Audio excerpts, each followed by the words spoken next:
Sexton trying to get loose. He'll fire. Hey! Knocks it down. Carl slammed it home. Garland upstairs. Oh! Sexton inside. A thunderous dunk. And Allen blocked the shot at the rim. Welcome to the Chase Down Podcast, part of the Cavs media family. I'm your host, Justin Rowan.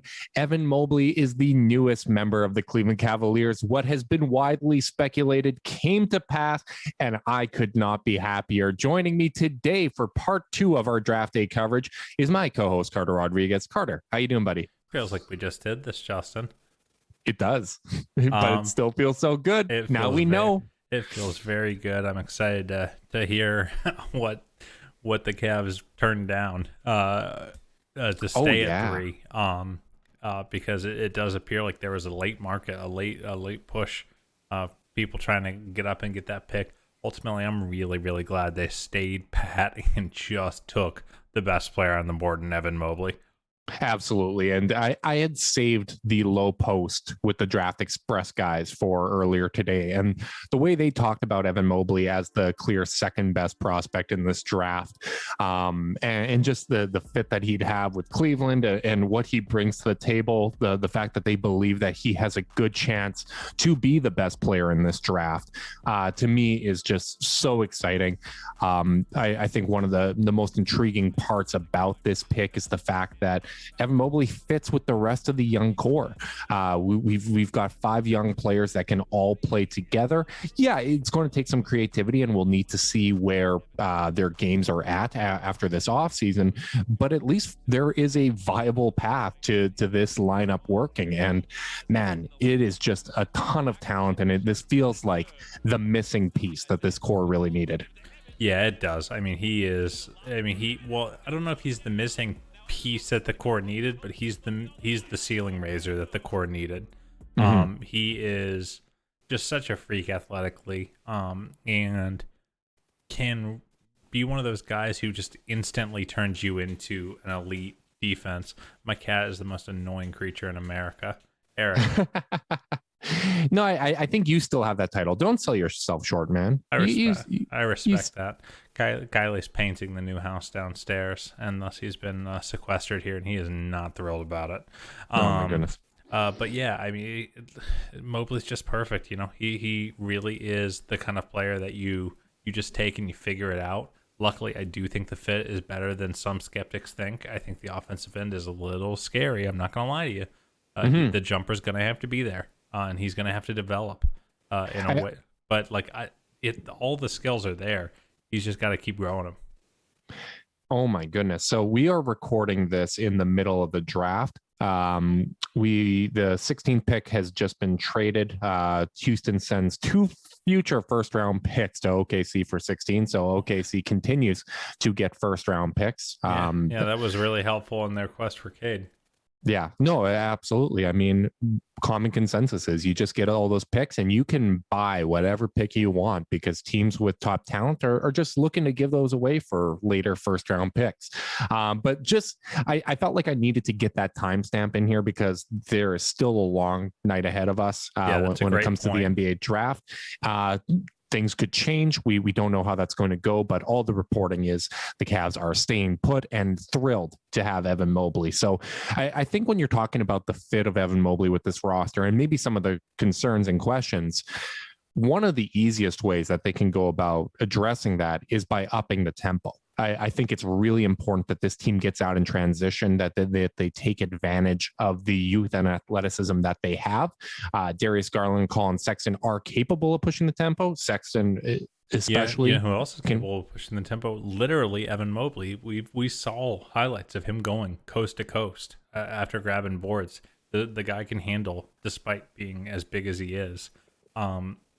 He can play make. He can pass on the move. He's not a guy who needs to be completely set in order to hit an open player. Man, he's good. Yeah, no, absolutely. Like realistically, you probably have 4 guys that can, if they get the rebound, can push it in transition. And I think that needs to be an emphasis. I think that's something that the coaching staff really needs to take advantage of.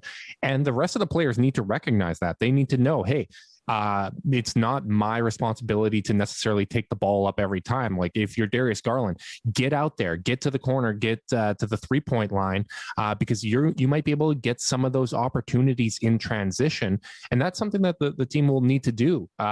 It's if you don't get that transition opportunity, you can always reset. If you're pushing the tempo, you can give it back to Garland and he can get them into their sets. But I think this being an up-tempo team is the easiest way to generate some offense and some good looks. So I'm looking forward to that. Well, and you know what they'll be able to do though is actually get some stops. We saw this early in the season when the Cavs were, inexplicably top 5 in defensive rating, is the offense didn't look quite so gunky because they were able to get out and run. They were getting deflections, and Sexton was just leaking out for the easiest buckets he's had in his NBA career so far. And I feel like this team with Okoro, Mobley, and Allen really should be a deflection machine. It should be a real pain to pass on the interior against this Cavs team. Oh, absolutely. And right now, as it stands, you've got those core 5. You've got Larry Nance Jr., who also fits that. And then there is the reported transaction, assuming it gets completed, of potentially Ricky Rubio coming to the Cavs for Taurean Prince, second-round pick, reportedly going to the Timberwolves in that deal. Assuming that comes to fruition, that's another guy that has active hands, plays good defense, that pushes the pace, that can get out into transition. Assuming that goes through, that is another great veteran to have alongside, that you can shuffle guys in and out of the lineup, keep Colin Sexton off ball in those secondary, in that second unit lineup, so that he's in his most comfortable position where he can just focus on scoring and that secondary playmaking. Really addressing one of the biggest needs that the Cavs have. And addressing the backup point guard this evening, along with adding Evan Mobley, is a very delightful combination. Yeah, I said it on Twitter right after the deal was the proposed deal was reported, with Rubio coming to Cleveland. Is this team just needs smart players? They have enough talent on the roster. They have talented young players. They don't have a lot of dudes who know how to win yet. And I think Rubio is one of the best floor raisers in the league. He had a rough year last year. I don't think he was perfectly healthy. But, I do think he's the kind of player who, think about just how valuable a guy like Dante Exum was in his short time with the team last year. Yeah. Like a guy who, might not be on an NBA roster next year. Just a smart, capable player. And Rubio is a much better player than Dante Exum. Much better. And you look 2 years ago, he shot 36 from behind the arc. I think you're hoping that he can at least do that, but he's at least willing to take those open threes, which I think is important. It does somewhat keep the defense accountable. I'm sure they're still going to sag off him to some extent, but the Cavs have a lot of really good pick and roll options for him. And Rubio has been an effective pick and roll ball handler his entire career, regardless of whether or not that 3-point shot was falling down. So while it doesn't necessarily address that, a lot of the other options that we were discussing, like a TJ McConnell, didn't bring 3-point shooting to the table at all, right? No. So it's not different in that respect. So for me personally, we've kind of learned over NBA history not to counter chickens before they've hatched, but I'm really hoping that this goes through, because I like what it could bring to the table. Well, I think one of the spots where me and you were wrong about the Atlanta Hawks in this past season was that the biggest case for them being better, we were kind of focused on not feeling like the fit was perfect and stuff. And the fans of the offseason the Hawks had, they were like, listen, they were given minutes to people who weren't NBA level players anymore, and they gave them all those minutes to NBA level players. And that in a lot of ways is really where the Cavs are at the backup point guard, where sure, they had some NBA level players playing those minutes, but they weren't they weren't point guards. Damian Dotson is not a point guard. Matt Dellavedova is just not the part of his career where he was going to be able to be super helpful. And then Dante Exum, who was kind of useful, got traded for a much for a real helpful future piece in Jared Allen.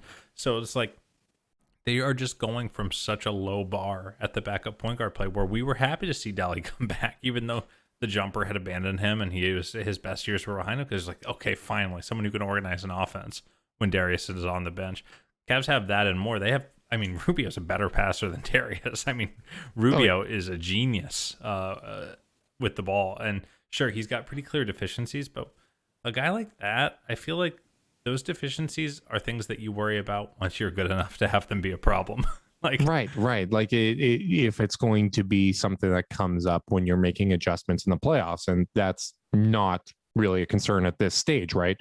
I do think that what he can bring to the table is really good. And with Garland and Sexton eating so many guard minutes to begin with, it's not like you're asking him to be a major part of this team, but he can be a stabilizing force. And Larry Nance Jr. is another guy like that, where he provides playmaking for the second unit too, or if he ends up starting while Mobley gets his feet wet. I don't know what to expect there, but there's more basketball IQ on this team than there was before. And I think that's a really attractive thing. Yeah. It's really exciting where this young core is starting to, this core of this team is starting to develop. There aren't a lot of players in this, projected roster that I'm going to be bummed to see out there, like, obviously health is going to be important. It always is. I think that they've got some problems, or I don't know about problems, but they've got some things they need to solve. They've got too many power forwards now. I think we all know that. And some resolutions are going to need to be made. Some things are going to need to be figured out. I will say this. What's nice is even though they've probably got a body too many in their big man group, I think that Evan Mobley can play with every single one of them in successful lineups. I completely agree with that. A Nance Mobley lineup against teams without a bruising big man. Oh man, that's deflection city, baby.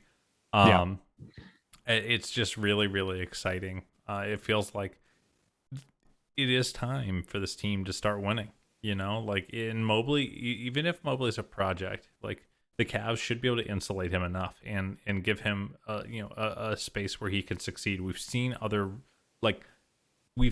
other teams do this recently, so we know it's possible. And I do think it's time for the expectations around this team to start changing. Obviously, They'll need luck. They'll need to stay healthy. They'll need things to bounce their way. They'll need a few teams in the East to kind of go the wrong direction. But I think that that's very, very possible with what they've got in the locker room now. Yeah, I totally agree. And you look at the other reported news of the day, Russell Westbrook going to the Lakers. I think that I don't love that fit for the Lakers at all, but it probably makes Washington a little worse. Yeah, I mean, talk about floor raisers. That's Russ Westbrook. He is a floor raiser and probably maybe a ceiling dropper. That I do think that the Wizards should be worse. He was helpful for them for the back half of the year. And the Raptors taking Scotty Barnes over Jalen Suggs, who was probably going to be more ready to contribute. And given the fact that Pascal Siakam plays that position, it kind of feels like Toronto's going to go the other direction, where they're going to start rebuilding, retooling. So there is opportunities here. And what I really like about this pick is it's starting to become clear what the vision for this roster is. Like I think the way that Mobley fits with your other core guys makes a lot of sense. Darius Garland and Evan Mobley kind of at this point you would identify as the kind of two core faces, but this really puts Colin Sexton in a great position as well. Like I really think that Sexton is primed for a great season, assuming he's back with the Cavs next year, because man, like you've got adults that can help you stay in your best role. Evan Mobley is going to help free you up. There's so much talent around now that it's going to be tough to really dedicate the amount of defense that you'll need to slowing Colin Sexton down. Yeah, and I really think if anything, this is going to, the Cavs have put themselves in such a good spot to have this be kind of the best situation Colin Sexton's going to get to kind of prove that he can be a winning player. I mean, this is so much of this upcoming season as it currently stands. It kind of feels like it's how much are you going to really pay Colin? How much is he a part of this core versus, a piece that fills the stat sheet, and there will always be someone on the floor. If all these reported deals go through, there will always be someone on the floor who can organize the offense and help raise Sexton's floor offensively. and help cover some of his deficiencies offensively. Defensively, everyone's going to worry about the small backcourt until it's not a problem.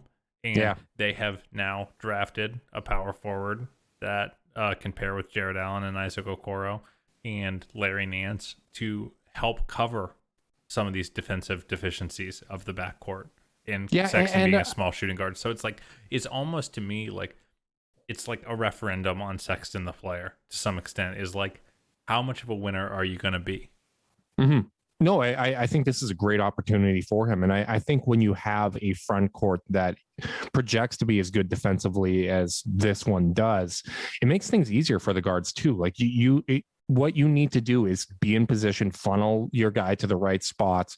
You're asking less out of those two guards. So whether or not they capitalize on that opportunity, whether or not they take the right steps defensively and play good team defense, I think is going to be really instructive, because they aren't going to be asked to do as much as they have in past years in every facet of the game, and they can really stick to their strengths. So I think for now, the focus needs to be on continuing to add other veterans to this team, to add more adults into the room, because you've got your top prospect. You've got the guy that is kind of thought to be the number one guy. You have multiple guys now that have been thought of as potential number twos, whether it be Darius, Colin Sexton, Isaac Okoro, for those that are really high on him. Like, all of those guys are really thought of to be, if they reach their potential, core pieces that can really contribute to winning. And you manage to potentially address the backup point guard position without using that mid-level exception, which can be used to bring in a wing, to bring in that shooting that you need, the glue pieces that help bring this all together. Because all of a sudden, if these deals go through, the reported deals go through, this team is pretty light on the wing, and they already were. Right. You know, it's Isaac, it's Jetty, it's Dylan. Am I missing anyone? Yeah, that's not quite enough, you know, I would say, especially given Dylan's health issues and Jetty having, you know, by far the worst year of his career last year. You know, ideally you want a little bit more insulation on the wing, but as you said, like, that's the value of what they did, or, you know, are reported to have done, with bringing in someone like Rubio, where all of a sudden, you know, you can just throw the full mid-level at Otto Porter if you want. Yeah, and I definitely think they should go after a wing. I don't expect this to be the complete roster. Hey, it might not even be the complete roster by the end of the night. But I do think that this is where some of that experimenting that they did last season helps as well, because there were times when Dean Wade and Larry playing the 3 and 4 together worked out, where, hey, your skills are a little better to play the 3 offensively, but the 4 defensively, and vice versa. So that pairing worked out. Like, I think that there's going to be ways that they can deploy larger lineups or unique lineups, but that's going to take a level of creativity that I don't think we've necessarily seen from the Cavs at this point. I don't think there's necessarily been the personnel to do that, but now that that is there, and hopefully they continue to add more talent throughout the off season. But once that's there, I think as this next season is a referendum on a lot of players, coaches, front office, et cetera, the whole organization, really, it's really going to be instructive on how the coaching staff deploys this team and what things they do to make it work, because it is a unique roster. There's no denying that at this point. It's not conventional, at the least. You know, like there are some significant, there's some weirdness to the double big power forward center and the super small backcourt. It's a non-shooting 3 right now that we hope could become a shooting 3 in Isaac Okoro. It's maybe a little undersized for the position from a height perspective. He's the Hulk now, though. Yeah, but he's the Hulk now, of course, and already kind of was. Sorry to cut you off. Did you listen to Chris Fedor's recent podcast with Larry Nance Jr.? I did not. Oh, Larry could not be higher on Isaac Okoro, and it got me really excited. He was talking about how within the next, I think he said, like 3-4 years, people are going to sit there and say him falling to 5 was a massive mistake, that he like what he's already doing, what he's already showing this offseason, the growth he's had, the basketball IQ he possesses. all of that. He was just raving, giving him that praise, which, I mean, it's exciting because at this point, Isaac Okoro is kind of the X factor. Like, we know that Colin Sexton is a high level NBA scorer. Darius Garland showed a lot in his ability to be a true point guard. Evan Mobley, yeah, maybe it's going to take time for him to ramp up his offensive responsibilities, but he's going to be able to contribute on both ends of the floor early on. Isaac Okoro's progress and the steps he takes forward in his game, if he takes like a, where not obviously not the same starting point, but if he takes like a Darius Garland type leap on the offensive end and continues to get better defensively and fill out his body, man, it's going to make things pretty interesting next season. Yeah, I know I've said floor and ceiling about 400 times, so if you're playing that drinking game, sorry. But I do feel like in a lot of ways, Darius is continued growth. He's another ceiling raiser, just like Mobley, where it's like, oh, if you figure it out, it's like this team can be in a different stratosphere. I think Isaac's development is very directly affects the floor, because if Isaac can't shoot and he's a 0 on offense, the bottom falls out of the starting lineup. But if he does keep developing and just gets better at everything by 15%, 10%, then all of a sudden you got a stew going, baby. Like, you got a lot of you're just, everything starts to click, and everyone can kind of just do their job, and then your ceiling raisers can go out and raise that ceiling. So, I do think that Isaac is going to be really, really instrumental, especially given the decision that they made tonight, taking Evan Mobley at 3, because Mobley turns Okoro into an X factor that he kind of wasn't before. Let's say Jalen Green was the one that fell. Like, we're hoping Isaac does better and keeps growing, but it's not like a lot less hinged on it. But in this case, a lot hinges on Isaac becoming a useful offensive player for this team. Yeah, I totally agree. And when you're looking at options with that mid-level exception, we talked about some before. I guess you can cross off the guards at this point. Someone like Doug McDermott that can just flat out space the floor is pretty high on my list. Can we talk a little bit about just how weird this draft night is? Like, I'm glad that the Cavs weren't galaxy braining this. Everything kind of went shock at the top of the draft, and then immediately after the Cavs, things got weird. Scotty Barnes going ahead of Jalen Suggs. Yeah, I think let's talk about that real quick, because it was reported via Blake Murphy, but Shams reported that Toronto was supposedly talking to Cleveland about 3, and that tells me, I think that probably should have been a dead giveaway that they weren't as big of Suggs fans as we thought, because clearly it was like, okay, we couldn't get up to go get Mobley, but we're still not taking Suggs. We like Barnes better than him, and I like the pick. I think it's ballsy. I think it's the kind of pick you make when you have a GM who is empowered to make a call instead of being forced to subscribe to groupthink. Oh, you do not make that pick if your seat is even slightly warm. Like that seat is made of cooling gel when Masai sits in it. Yeah. He's employed for life, probably, as far as the Raptors ownership is concerned. Mm-hmm. And he's not under contract yet, which is its own situation. I think that's on him. Yeah, that's true.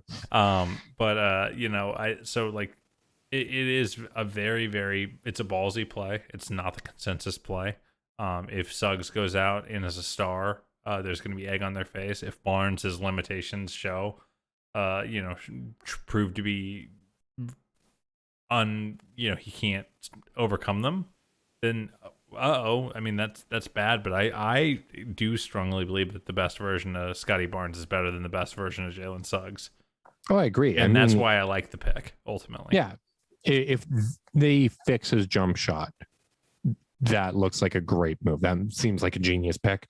I do feel a little bad for Jalen Suggs just because that was such a nice fit for him in Toronto. It was, and being the heir apparent to Lowry.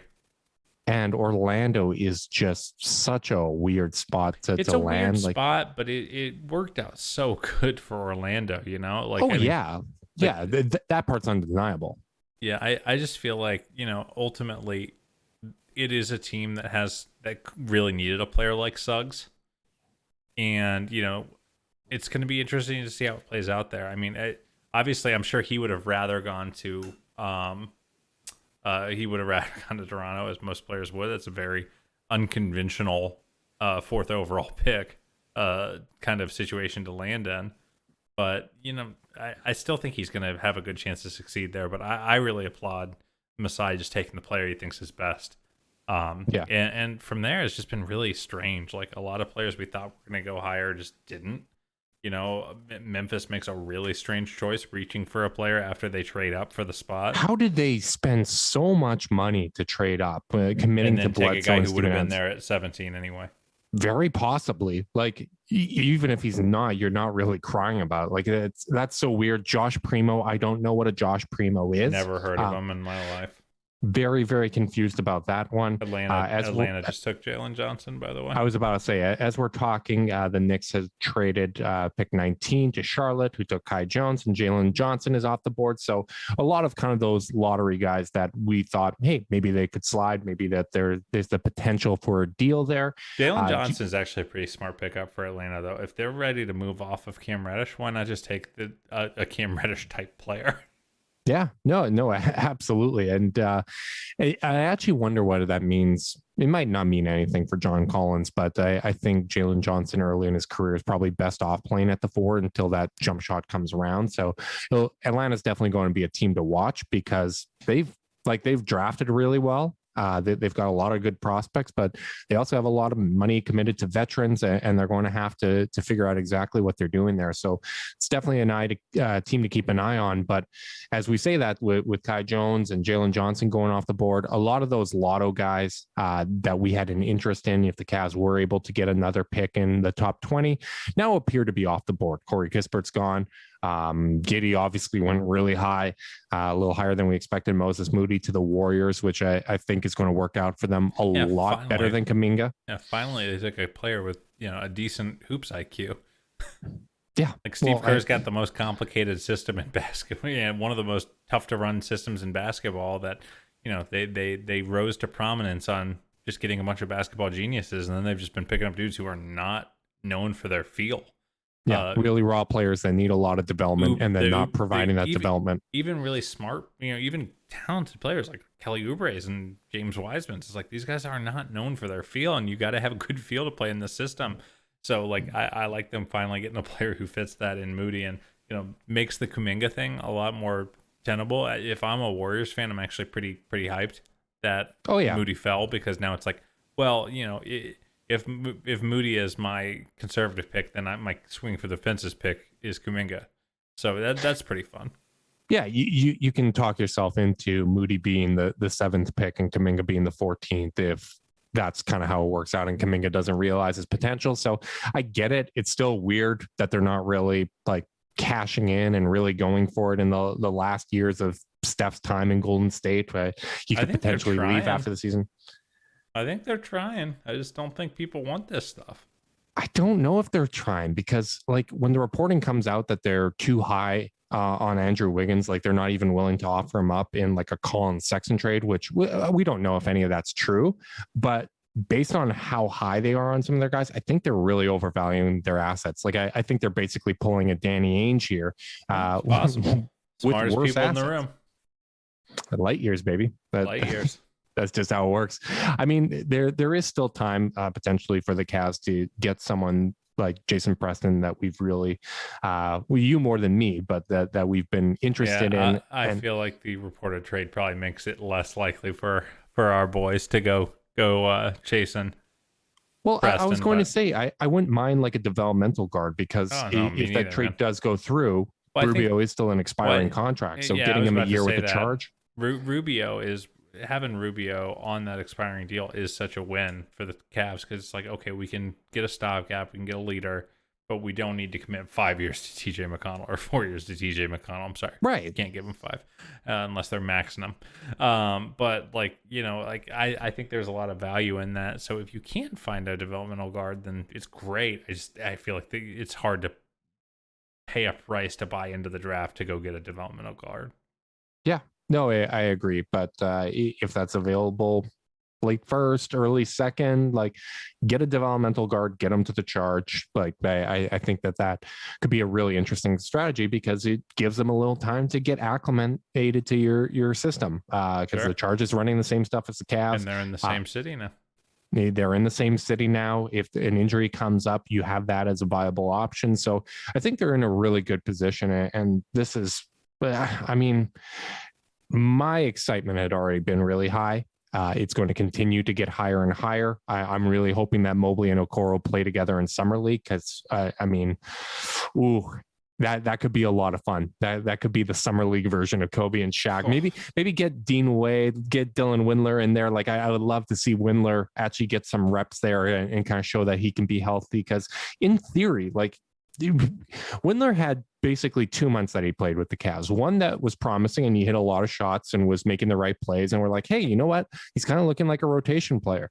Then those nagging injuries got up to him, wasn't shooting the ball well, wasn't contributing, and it look disastrous again. And at this point, I'm not banking on him. That's why I would still advocate for using the mid-level exception to bring in an established shooter and to bring in some more veterans. But from an upside perspective, like it would be nice if he could at least provide some spot shooting and a viable option to come in off the bench. Yeah, totally. It's pretty exciting. I'm hoping that hoping we get a good turnout at Summer League. I know it's another weird compressed season, but we will have Summer League. I'll tell you, the Cavs or the NBA is hoping Evan Mobley makes an appearance because the first game is against the Rockets. Ooh, my goodness, that would be a lot of fun. Yes, it would. All right, I need your far too early prediction, Carter. Evan Mobley, Rookie of the Year? No, I think it's going to be Cade. Cade is going to be a stat racker upper, and I think the best outcome for the Cavs is Evan Mobley being a really good team player. But I have a vision in my head, Carter, of the Cavs getting the 7th seed and Evan Mobley's advanced stats being so good. The people don't vote based on that for rookie. I think they might. I think they go off of winning sometimes. We've seen some funky voting. We'll see, but I would not. I would not place a wager in that direction. I mean, it depends on the odds and whatnot in lawless Canada where such things are legal. But Sure. that will be interesting to see. So with this basically wrapping up, it is getting into the mid-20s now for picks. Do you think that there's going to be any movement from the Cavs perspective? I mean, obviously, no, I think the move happened already. And in this reported Rubio deal plus taking Mobley, I mean, Cavs adding 2 players to the team on draft day. It's a big night. Sounds about right. It makes for a big night. Like it sure. absolutely does. It's man, I want to fast forward at this point. I really want to fast forward to training camp and figure out what exactly is reverse. Summer League happens first, my friend, and I need to see that first. I'm not skipping that for the world. I would give that up just to get to training camp right now. I would absolutely give that up just to get to training camp. Like I'm excited for Summer League. Don't get me wrong. But I just want to know what the opening night roster looks like because respect the journey. That's such a funny thing for you to say to me because that has been my entire thing, enjoying the process. Well, I'm fine with LeBron leaving because I want to be young. But you know what? At this point, I'm feeling like they're coming. They're on the cusp of great things. I really do think that they've got a great shot to be in one of those play-in positions next year in that 7 to 10 slot. So I'm probably going to be, when we're doing our preseason predictions, just knowing me, knowing my optimism, knowing how high I am on this core, I'm probably going to be trending a little closer to 7 than you will. Yeah, I know you will, but I'm excited to see it all happen. I just want to see good basketball with a team that feels like they're heading in the right direction. And I do feel that way at the end of the day. I'm excited too. Well, we'll wrap things up here. I guess next week we will start covering free agency. Let's do a live show meeting. What are you thinking, Carter? Should we do it like Tuesday or Wednesday to give a few days of free agency? Let some dominoes fall. Justin, we've done 2 podcasts in the last 3 hours. My brain can't handle this right now. I'm going to say tentatively a Wednesday podcast. That could be a lot of fun. All right. So thank you so much to everyone that tuned into both parts of this podcast. Big thanks to Joe Gabriel from Wine and Gold Radio and Cavs.com for joining us. That's always such an honor. It's so cool that he gives his time to hang out with us. That's really appreciated. Hope you guys enjoyed the draft coverage. Obviously, we will be talking Cavs throughout the summer. We'll likely be going 1 pod a week because there's just not as much news. But hey, if there is breaking news and big stories, you are guaranteed to be getting an emergency podcast from us. Hope you guys are staying safe out there. If you're watching on YouTube, like and subscribe. It's the best way to help it show up in the feeds. If you're listening via podcast, leave a rating, leave a review, subscribe, unsubscribe, resubscribe, and help cook those books. If you want to be part of the Chase Downs exclusive Discord chat, you can send a screenshot of that review to chasedownpod@gmail.com. However you choose to support us, we really do appreciate it. Make sure you guys are staying safe out there. And until next time, go Cavs.